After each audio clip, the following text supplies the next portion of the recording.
Hello students and welcome back to med BMS channel. तो आज के इस लेक्चर में हम महारस वर्ग के दूसरे द्रव्य को रिवाइज करेंगे जो कि है वैक्रांत।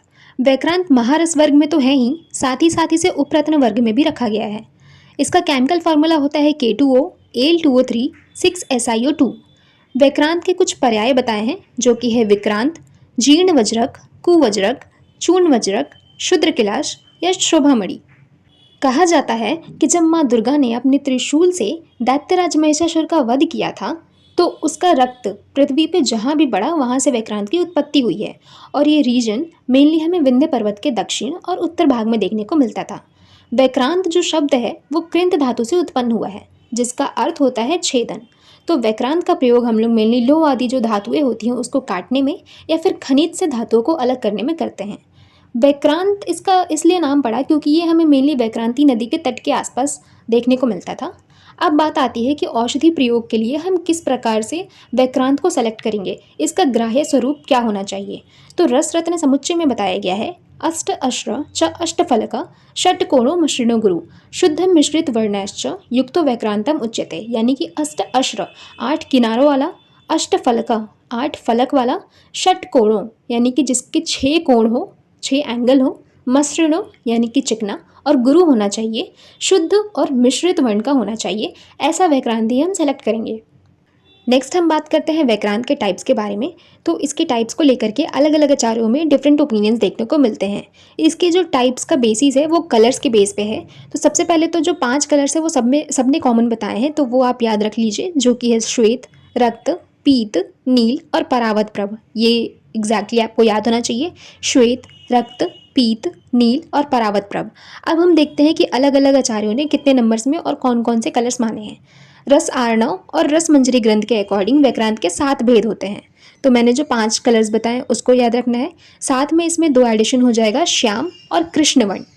नेक्स्ट हम देखते हैं रस रत्न समुच्चयकार के अकॉर्डिंग। तो इन्होंने एक जगह पे तो 8 भेद माने हैं, वहीं दूसरी जगह पे इन्होंने 7 भेद भी बताए हैं। तो 5 जो मैंने बताए थे, श्वेत, रक्त, पीत, नील और परावत प्रभ, उसको याद रखना है। साथ में जो 3 अलग हैं वो है श्याम, कृष्ण और कर्बूर। कर्बूर अलग है, ये आपको याद रखना है। फिर हम देखते हैं कि इन्होंने 7 भेद भी बताए हैं। तो वो 7 भेद कौन से हैं? 5 पहले वाले याद रखने हैं, जो 2 अलग हैं वो है मयूर कंठ सदृश्य और मरकत प्रभ। इसके जितने भी टाइप्स बताए गए हैं उपयोग की दृष्टि से इसका अलग अलग इंपॉर्टेंस बताया गया है। जैसे कि जो कृष्ण वर्ण का वैक्रांत है उसे देह सिद्धि के लिए यूज़ किया जाता है, जो पीत वर्ण का है उसे स्वर्ण निर्माण के लिए, श्वेत वर्ण का रजत निर्माण के लिए, रक्त वर्ण और मरकत प्रभ जो है वो सर्व सिद्धिदायक होता है, लेकिन नील वर्ण और जो कपोत वर्ण का होता है वो निष्फल और त्याज्य होता है। ध्यान रखना है, जो नील वर्ण और कपोत वर्ण है उसका हम लोग यूज़ नहीं करते हैं, वो त्याज्य होता है। मॉडर्न में हम वैक्रांत को 3 तरह से क्लासिफाई करते हैं, जो कि है एल्कली टॉर्मलिन, मैग्नीशियम टॉर्मलिन और आयरन टॉर्मलिन। एल्कली टॉर्मलिन जो होता है उसमें मेनली सोडियम, पोटेशियम और लिथियम प्रेजेंट होता है। मैग्नीशियम टॉर्मलिन में एल्यूमिनियम और मैग्नीशियम होता है। आयरन टॉर्मलिन में आयरन और एल्यूमिनियम प्रेजेंट हो सकता है। नेक्स्ट हम बात करते हैं कि हम वैक्रांत को किस तरह से उपयोग कर सकते हैं, इसके क्या क्या यूजेस हैं। तो मेनली इसके 3 यूज़ बताए गए हैं। तो सबसे पहले मैंने स्टार्टिंग में बताया था कि ये महारस वर्ग के साथ साथ उपरत्न वर्ग में भी रखा गया है, तो इसी वजह से इसे ग्रहों को प्रसन्न करने के लिए भी धारण किया जाता है।